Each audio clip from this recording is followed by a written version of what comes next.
Good evening, I'm Ian Hannamansing. Tonight, a new vaccine gets the go-ahead for Canadians.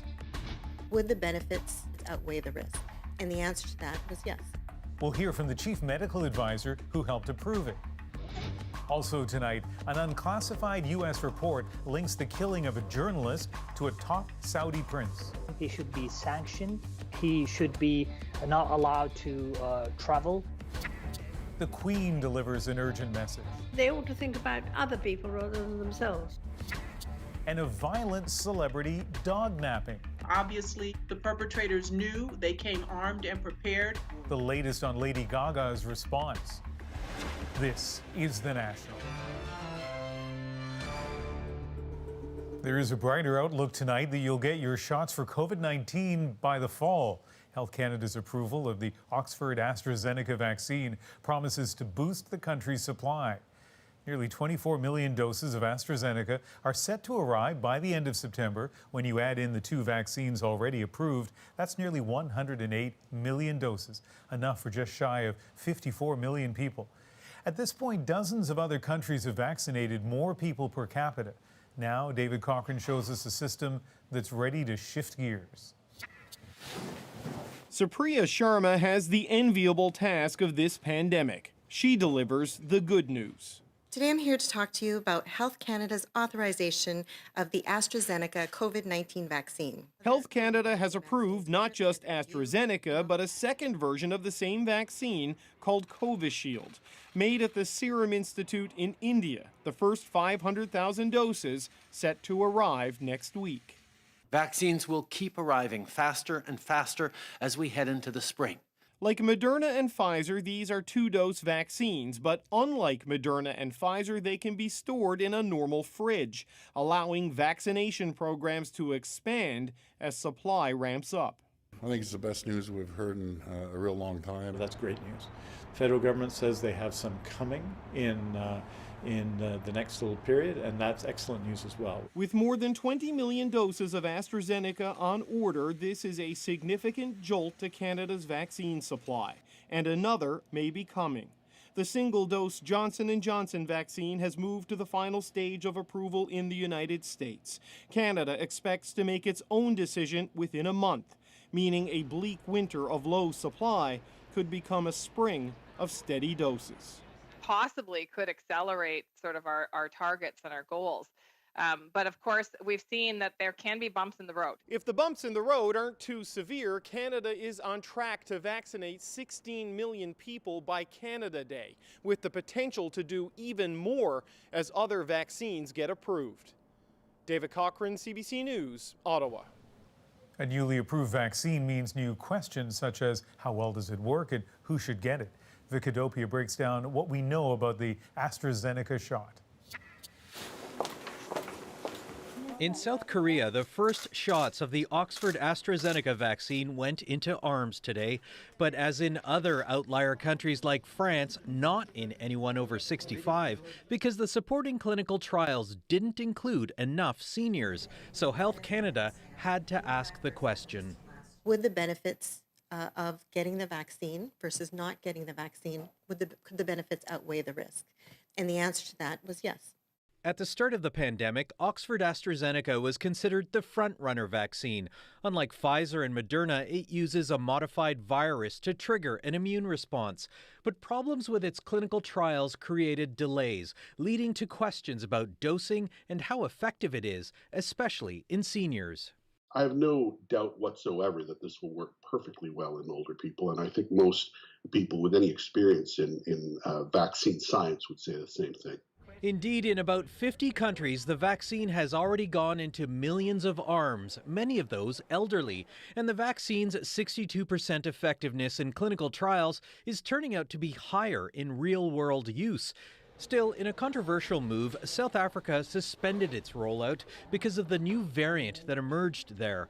Preliminary results show the vaccine wasn't very effective at stopping people from getting mild or moderate symptoms, but that may not be the best measure of success. The best outcome it will be to prevent serious complications from the infection. So that's why if a vaccine can do that, I think it's fulfilling its main purpose.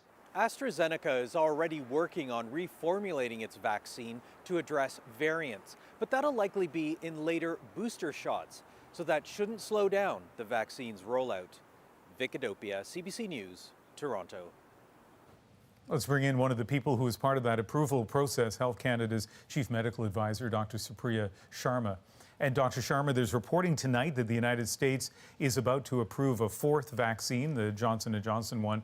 What's the timeline for that in Canada?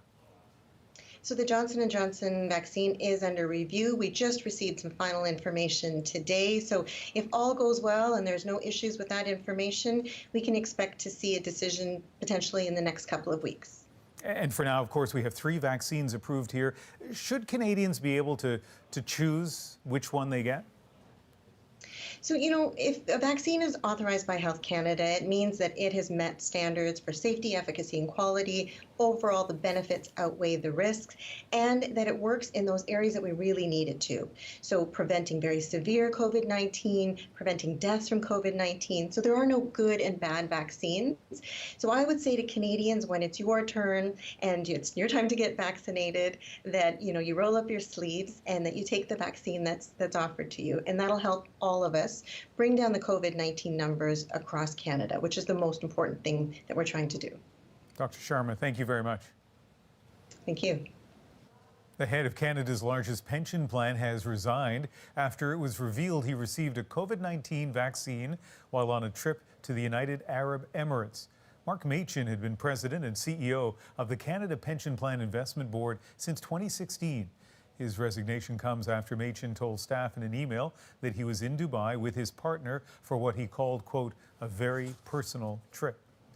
A U.S. intelligence report is out on the murder of journalist Jamal Khashoggi. It points the finger at Saudi Arabian Crown Prince Mohammed bin Salman as the one who approved the operation. As Stephen D'Souza tells us, the Biden administration is trying to set a new tone between the two countries. Saudi journalist Jamal Khashoggi was last seen entering the Saudi embassy in Istanbul in 2018. Today, the Biden administration released a 4-page report confirming what many believed about his death. We assess that Saudi Arabia's Crown Prince Mohammed bin Salman approved an operation in Istanbul, Turkey, to capture or kill Saudi journalist Jamal Khashoggi. This practice, this conduct, whether it's by Saudi Arabia or anyone else, is totally unacceptable. Khashoggi was a prominent voice for reform in Saudi Arabia who wrote for the Washington Post.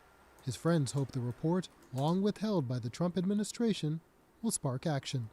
It's just the beginning, it's the first step for the accountability. After the report's release today, the Biden team sanctioned a former Saudi intelligence chief and banned 76 Saudi nationals, bringing in new restrictions for anyone working for a foreign government to silence dissidents abroad. We were going to, in fact, make them pay the price. Despite promises of tough action and a departure from the cozy relationship between the prince and the Trump administration, activists questioned why bin Salman, known as MBS, wasn't himself sanctioned today. MBS should not be an exception to the rule of law. He's part of the team. He should be sanctioned.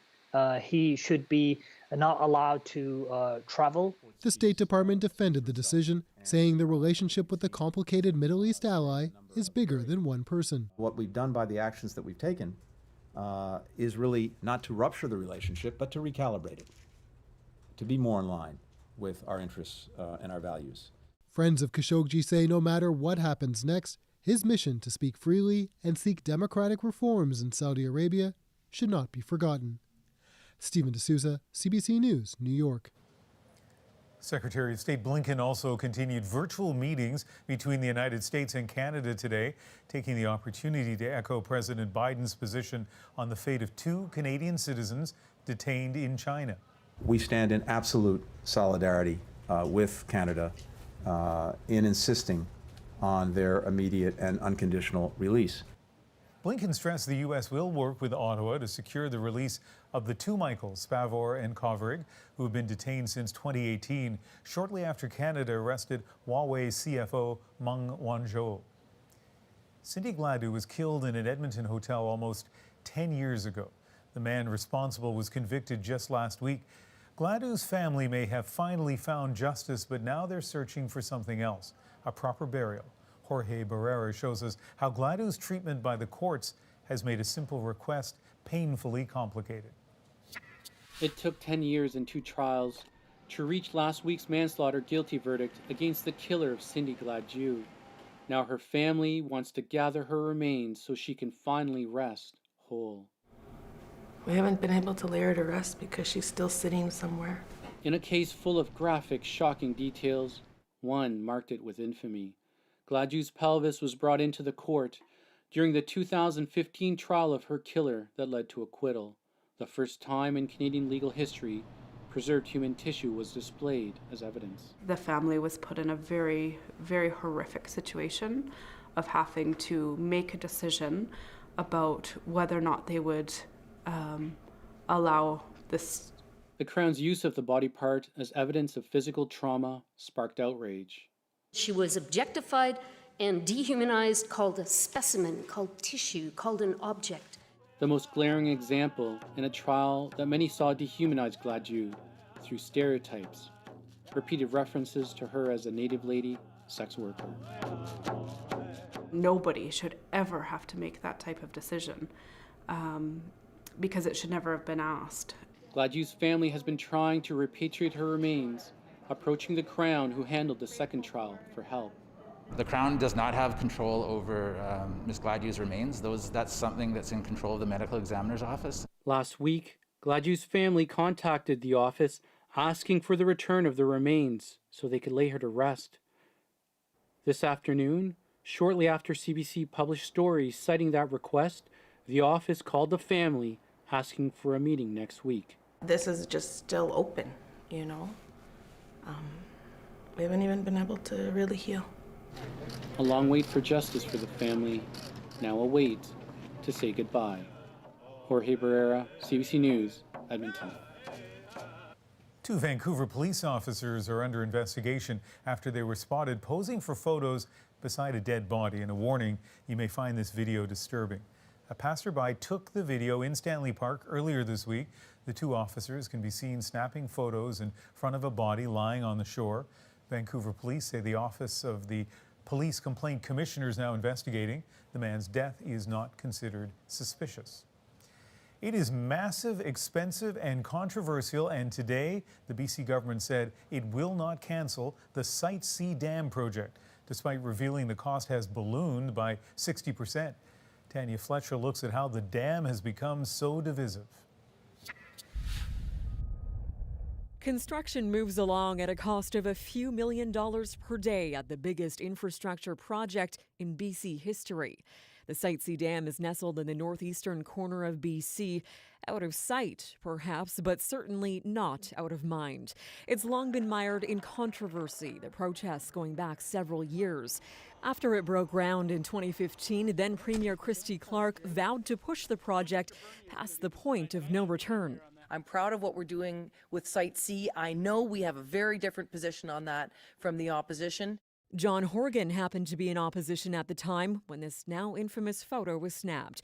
Fast forward to 2017, now Premier, he begrudgingly gave it the green light to continue. But this past summer, foundational problems surfaced. It was unclear if they could be fixed and at what cost. The political calls mounted to cancel the project altogether. Instead, an independent review was done and the report's findings kept secret until today. They confirmed that the project can proceed safely and will be built to the highest dam standards. The price tag, though, has shot up more than 60%, but the Premier maintains the alternative was worse. Canceling Site C when it was half done would have meant laying off 4,500 workers. It would have left us with a $10 billion debt and nothing to show for it. Not enough to silence critics in the legislature. An astonishingly terrible business case. Nor opponents living near the site, including a First Nation that's taking the project to court. And from the very beginning of this whole process, we stated that we weren't opposed to the creation of the energy. What we're opposed to is the destruction of the valley. Yet construction will continue full steam ahead until completion in 2025, a year behind schedule and way over budget. Tanya Fletcher, CBC News, Vancouver. Health officials in Alberta confirmed 2 more deaths have been linked to a COVID-19 outbreak at a meatpacking plant. In total, 3 deaths have now been linked to the Olymel facility in Red Deer, the plant temporarily shutting down production last week because of the growing outbreak. Some 500 cases have been connected to the facility, with 156 still considered active. There were no new deaths from COVID-19 reported in Ontario's long-term care homes today. That's something we have rarely been able to say during this pandemic. A commission has been examining Ontario's hard-hit homes and the province's response. And tonight, some details of what Ontario's Deputy Premier and Health Minister told the commission, painting the picture of failures in the lead-up to the pandemic and the panic when it hit. David Common has been looking at the just-released transcripts. David, a lot of detail. What are some of the keys? One thing that's absolutely clear, Ian, is that there was no complete pandemic plan leading up to COVID, in spite of multiple warnings from the WHO and others to multiple governments over many years. They said, get a plan, and yet there still wasn't a plan. The other thing there wasn't enough PPE. 90% of Ontario's emergency stockpile actually got destroyed in the months leading up to the pandemic because it was expiring, and yet nobody thought to replenish it. No money went in to do that. And the consequence was, when COVID hit, there wasn't enough for staff in long-term care. They worried about their lives. They left. Care suffered. Another key thing we heard from Christine Elliott's deputy minister, that in hindsight, they wish they got the military in a little bit sooner to those hard-hit homes. So many witnesses saying it took too long to get vaccines into the care homes. How did the minister respond to that? Christine Elliott rejecting that, saying they got it in as quickly as they could. But by contrast to Quebec, which actually took deliveries in long-term care homes, Ontario put them into hospitals. That made it harder to get it into the arms of the seniors, the people living in long-term care, and really created this difference between those two provinces. Thanks, David. A Toronto nanny faced a frightening scenario this week. A stroller, a careening car, and a split-second decision. Jillian Mendoza reportedly risked her safety to save the children in her care, and now she's the one who could use some help. And as Magda Gebrselassie shows us, thousands of people are stepping up. She's been called a hero nanny. Now Jillian Mendoza's family is praying for her quick recovery from far away. Although she's in a lot of pain, she wanted us to know that she's doing good. She's a fighter, really.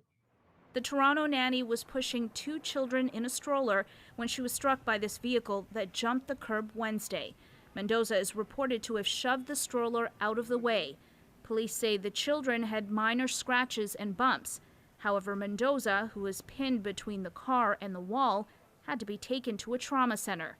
She's had several operations, but was able to speak to her loved ones on the phone, including her daughter, who lives in the Philippines. Her daughter already knows what happened to her, but she doesn't know the gravity of her situation. I just saw the young woman. Dr. Gary Klein's dental office is just steps away from where the accident took place.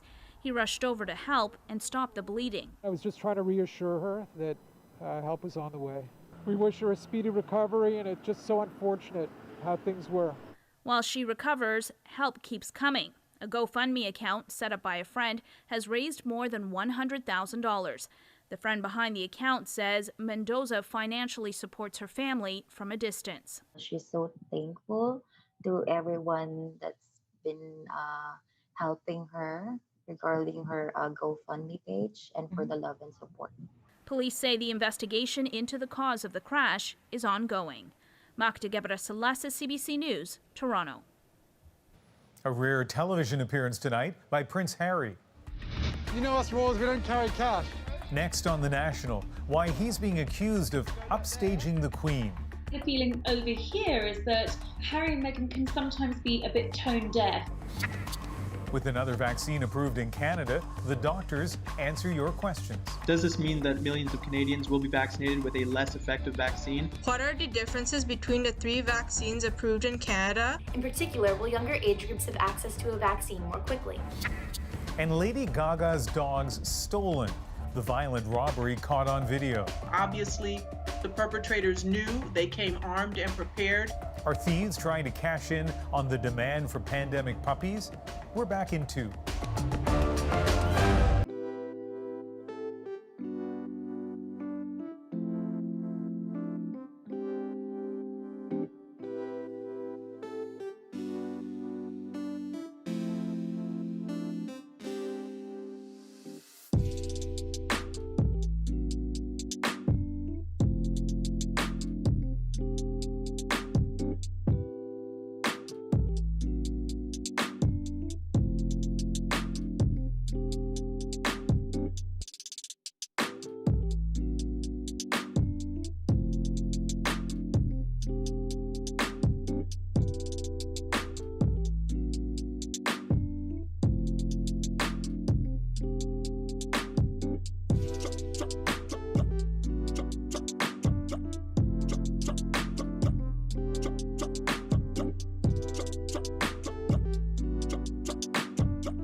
We all know what the British press can be like, and it was destroying my mental health. I was like, this is toxic. Yeah. So I did what any husband and what any father would do, is like, I need to get my family out of here. And it's Prince Harry opening up to comedian James Corden about leaving London and moving to Los Angeles. He said it was about stepping back rather than stepping down. While some are finding the interview refreshingly candid, others say Harry and Meghan's timing is just off. And as Margaret Evans tells us, they're being accused of stealing the royal thunder. There's Hollywood royalty, albeit imported in the form of James Corden, and then there's real royalty. Just pay the fare and hop on up, okay? You know us royals, we don't carry cash. And this is what it looks like when they mix. New Californian Prince Harry getting his own tour of Los Angeles, courtesy of the talk show host. See him there?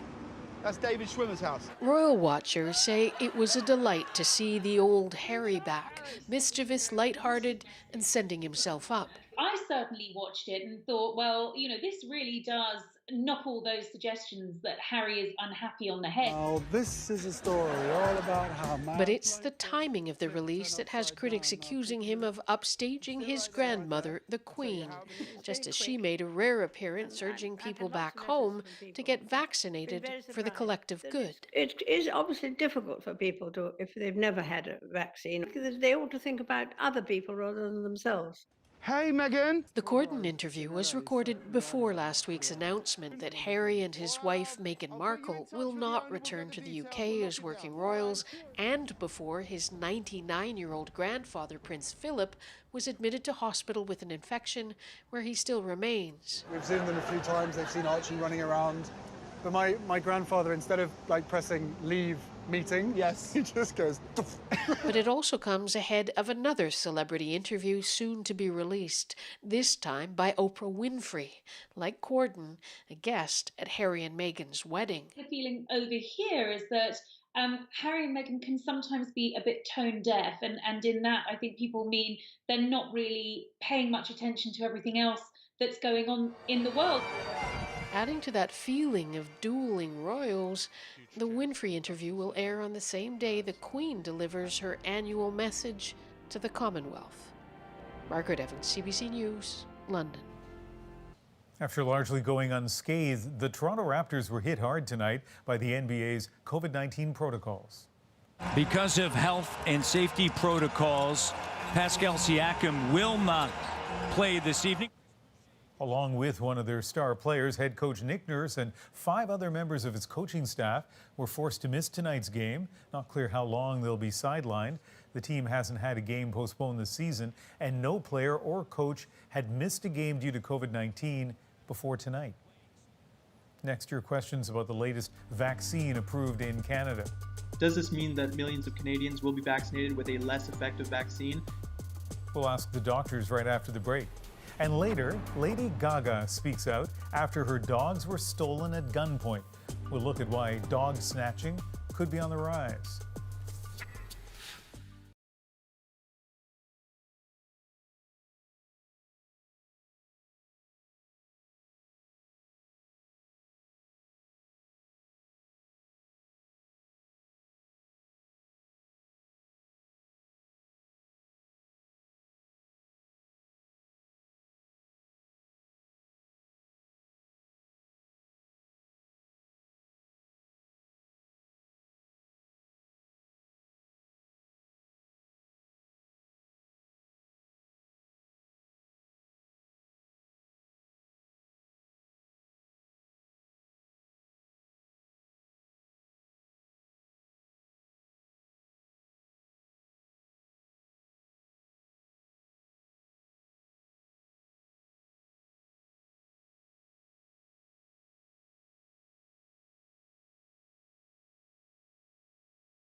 With the vaccine now approved in Canada, our first shipment of 500,000 of these doses will arrive within weeks.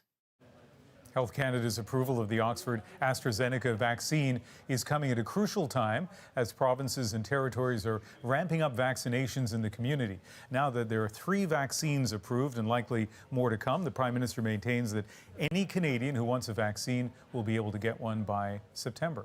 But until then, there are still the variants of concern and questions about how significant the approval is of the AstraZeneca vaccine now. I'm joined by infectious disease specialist Dr. Susie Hoda and Dr. Zane Chagla. And we got lots of questions today about how effective the AstraZeneca vaccine is, and let's start by playing one of those.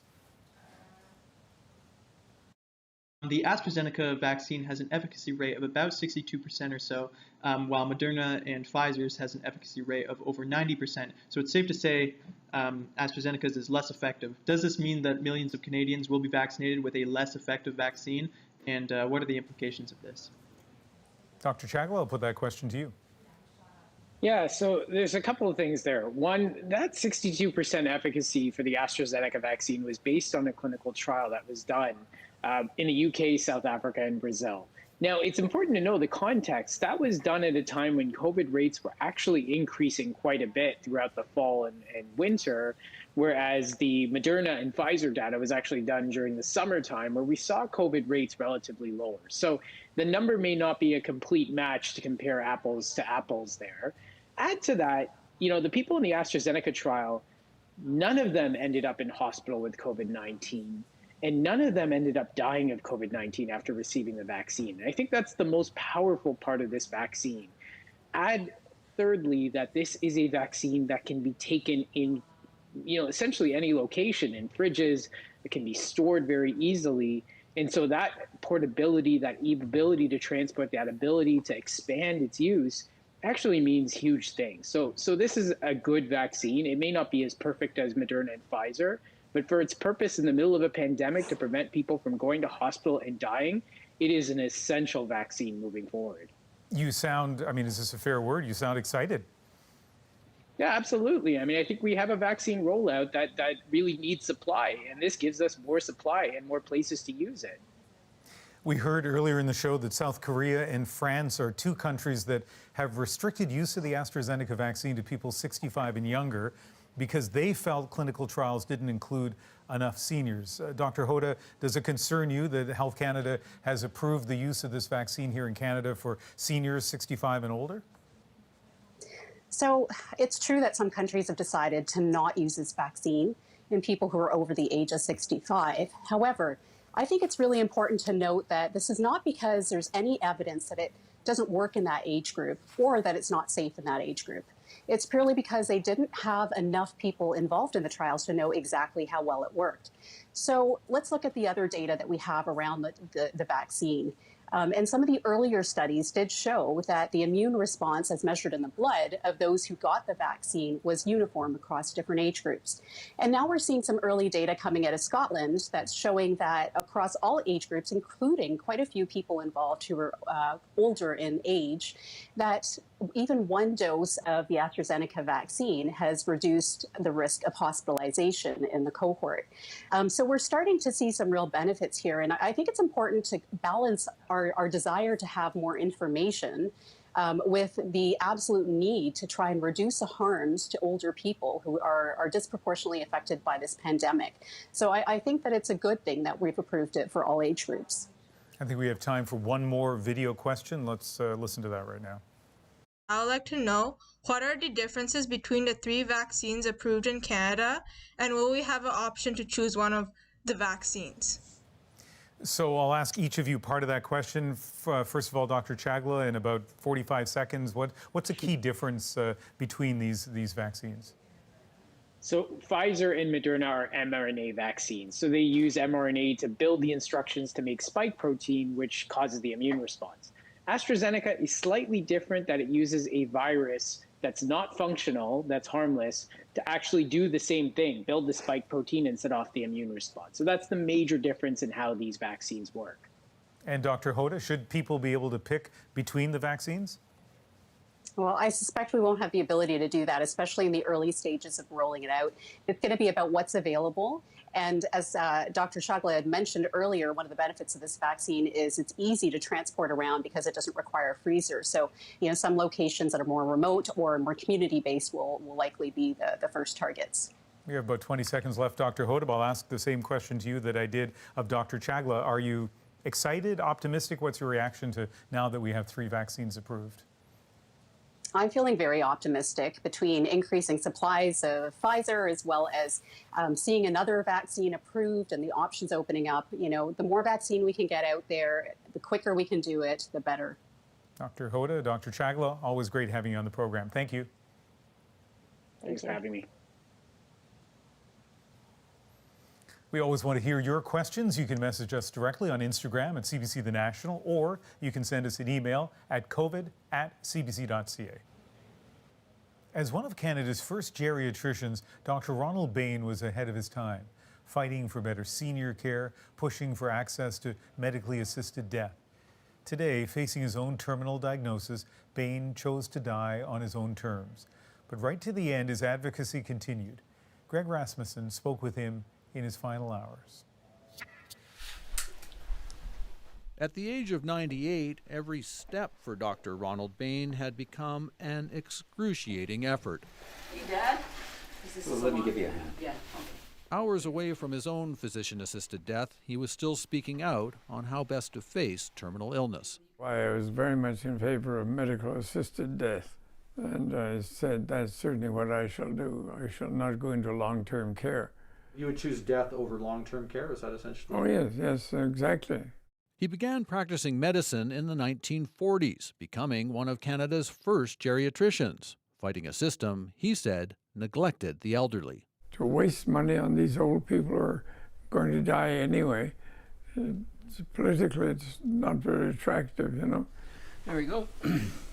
He said while care has improved, the pandemic has revealed serious faults in long-term care. And COVID came along and revealed exactly what I'd been saying all these years. And of course, then the politicians are wringing their hands. Oh, we didn't know anything about it, never heard. Oh, if we'd only known, we would have done. And they knew perfectly well, and they never did because it costs money. Facing terminal cancer and other ailments, he arranged a doctor to help him end his life in his home today. Thank God this is going to end. I'm not going to have to go through this every day. It's aching of bones and crunching on my back as I sit up. He described it as an empowering decision made alongside family, including daughter Lillian Bain. Time with you is very, very precious to us, you know. A health policy professor. I mean, you're sitting here talking to us, and you're still so vital. And we just want to pull all of those gifts of love and generosity out of you. And we just want to keep having that. So it's really hard. That's the dilemma. On the one hand, we want to keep you with us because we love you so much, and we know you love us, and we continue to grow and learn from you all the time, every day. What's it like hearing that from Lillian? No, I can appreciate that, but of course, I'm going to die anyway, you know. It's not as if we're talking about cutting out 20 years of my life. To him, an assisted death simply made sense. Delighted. I'm looking forward to it. Just hours later, Dr. Bain went ahead with his plan, leaving behind a powerful call to do more for Canada's seniors. Greg Rasmussen, CBC News, Victoria. So much about that story is extraordinary, including, of course, their willingness to share it. And the issue of medical assistance in dying is being debated urgently in Ottawa.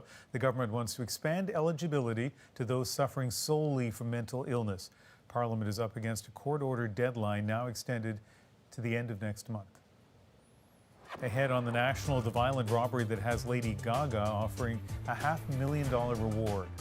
But first, I was like, okay, well, people are really enjoying the cool ways that we're indigenizing trends. And so I kept going with it. Indigenous creators help adapt to tradition for the pandemic.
I'm so excited to get inside that tent and start baking.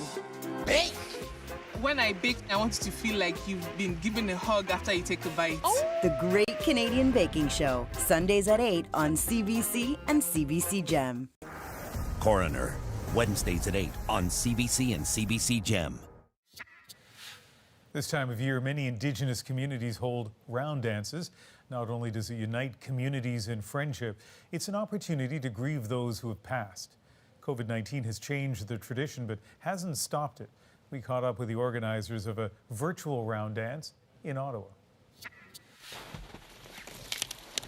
A round dance is a celebration ceremony, but at the end of the day, it's really about being around people and eating good food, having good laughs. So I'm just checking to make sure that the tree that I choose is very green, and I see it right there. That's the one. My name is Justine, and I'll be cooking for the round dance. What? I'm gonna be making a cedar tea with berries. I'll be harvesting the cedar myself. Before COVID, I felt like I was really, really busy, student, mom life, and then COVID hit, and it just got me back outside, back on the land, and things that I always used to do with my grandmother.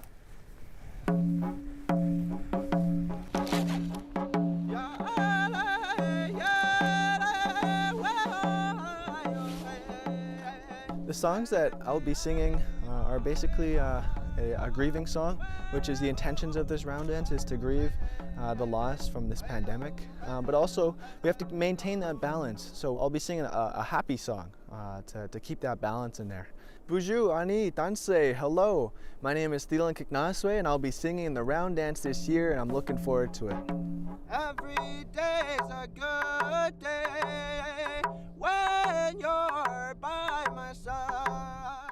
I believe the round dance is super important during COVID because not only have we been away from our friends and our family for almost over a year, but we've also been missing being with each other in our cultural ways that we used to do. We'll have some throat singing from Inuit youth. We also have some contests going on. Best round dance style, best hunter call. Hi, my name is Gabrielle Fayant, and I'm one of the committee members as well as the co-host for the A7G virtual round dance. It's really a time to gather during the winter season. There's a lot of ceremony that is involved in it. There's a lot of emotions that are involved in it, but we also gather to socialize and spend time with each other. And I just think at the end of the day, it's gonna be able to create joy and hope for people.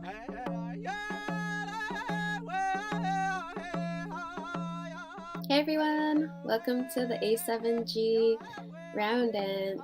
Let us know where you guys are tuning in from, and it's so beautiful that people are all around the globe, all around North America coming together. The reason why we throat sing is because back in residential school times, throat singing was banned, and now we're proud to be bringing back our culture. We are Inuit and proud. But right now we're gonna head on over to our live cooking show. Hi, thank you for including me in this. I'm very honored to have you all in my kitchen. If you don't, I will be making blueberry bannock and cedar berry iced tea. Your hands will get sticky. Don't worry about it. That's just what happens when you make bannock, regardless if you do my lazy way or, my grandma's way. So bannock is not something that is traditional to our people. However, it is something that's very, very important because it does show our resiliency. It does show that even after all these years and, our resources being taken and we managed to take it, make it our own. And this round dance is another example of that. We're not able to be together, but we've adapted through social media, through technology. And this was so much fun. Find me on Facebook and Justine.cooks on Instagram. Be wet.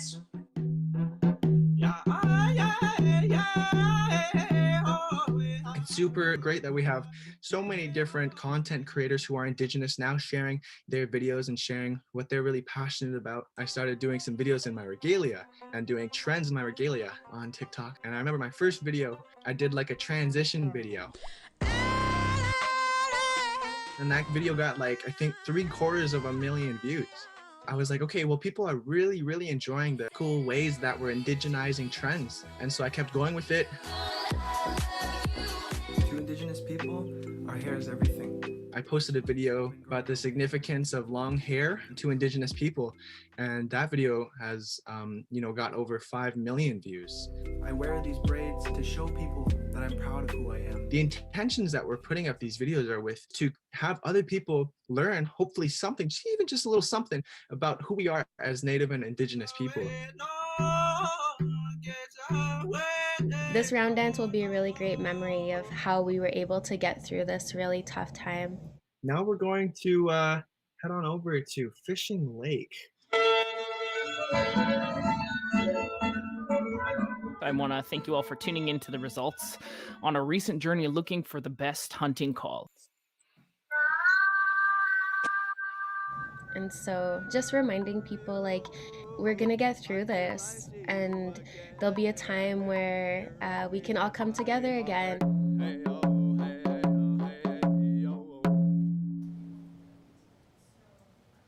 Coming up, the latest on a strange story of assault, abduction, and a massive reward. The latest on pop superstar Lady Gaga's stolen dogs and the weird world of pet theft. Next.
Every person has a story. Every place has a sound.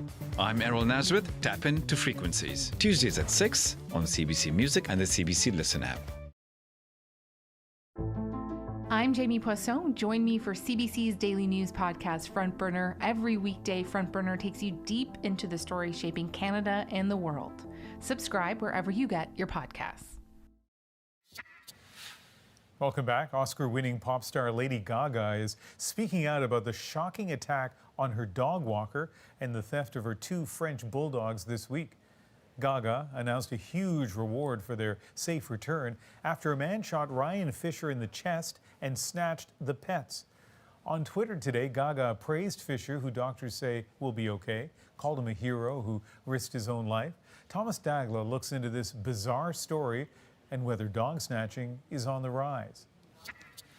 It's the danger that's dogging more pet owners these days. But it's something I think about, and I'm just really cautious about it. With the theft of a pop star's pooches now the talk of dog parks everywhere. That's just inhumane, and why would you do that to somebody? And why would you do that to the dog? Lady Gaga has never hidden her French bulldogs from her fans, and it seems they caught the eye of criminals too. That's Gaga's dog walker, out with her pets Wednesday night in Hollywood. Watch as that car pulls up. 2 men jump out and attack, making off with 2 bulldogs. The dog walker, Ryan Fisher, left behind with gunshot wounds, though he is expected to fully recover. I'm sure that this dog walker probably does this every day at the same time. Obviously, the perpetrators knew. They came armed and prepared. Gaga is offering a $500,000 reward to get her dogs back, highlighting the lucrative potential for criminals. With more families at home during the pandemic welcoming puppies, there's an increased demand for pooches, meaning some thieves are trying to cash in. Some stolen pets are resold using classified ads or even social media. It's called dog flipping. Here in Canada, there's little police data showing a rise in reported dog nappings, but just check out this Facebook page for lost and found pets in Ontario.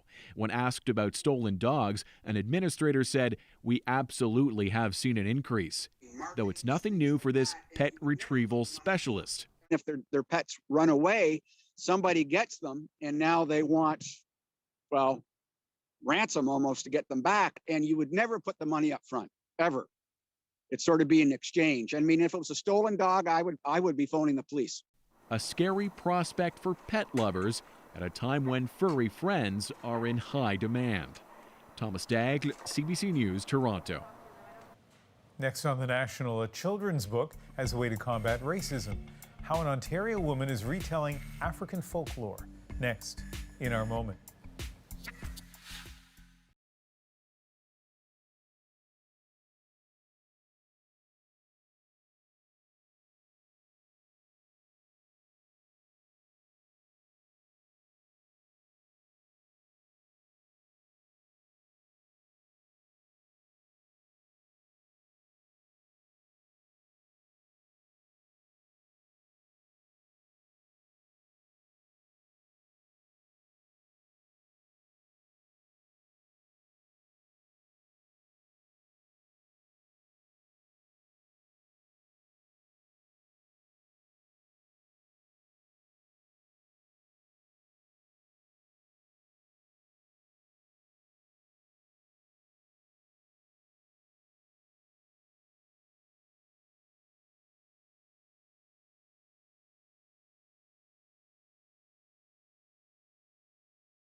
Black music has a new home on the block.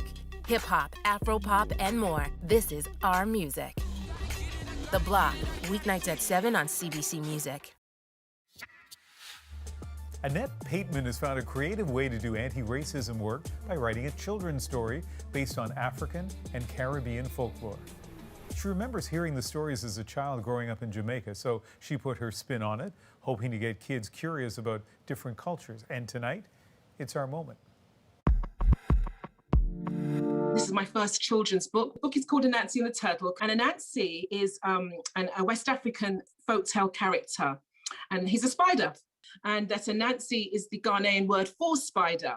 The stories were brought over by the enslaved Africans. They're generally passed on orally. So through people will sit around the fire and swap stories about Anansi and his adventures. My father was a great oral storyteller. It seemed he always had an Anansi story up his sleeve. I wanted to write the Anansi stories because my father passed away in 2015. I just thought it would be lovely to record some of what he told me.